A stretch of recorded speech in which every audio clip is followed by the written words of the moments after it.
Qu'est-ce qui vous empêche de penser à l'endroit plutôt que de penser à l'envers? Drôle de question.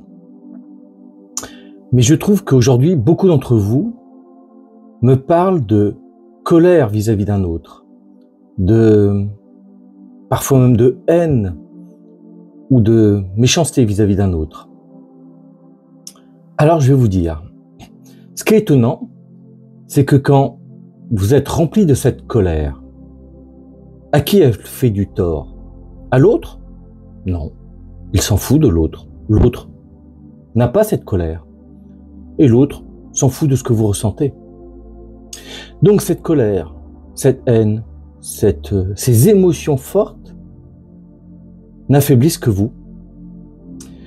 Donc ça veut dire que quand nous sommes contre la vie de l'autre, dans une colère, dans une haine ou dans une détestation, ça nous fait de mal qu'à nous.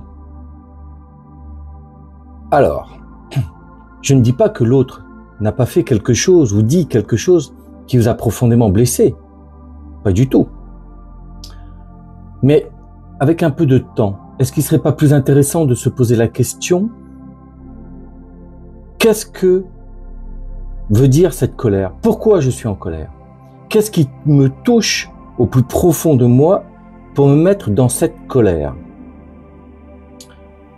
Qu'est-ce qui me chagrine si profondément? Et je pense que c'est plutôt vers là qu'il faut aller. Se poser les questions et travailler sur soi plutôt que se remplir de colère contre quelqu'un d'autre et que ça nous détruit. Dites-moi ce que vous en pensez en commentaire. Likez si vous aimez. Partagez si vous désirez. Merci.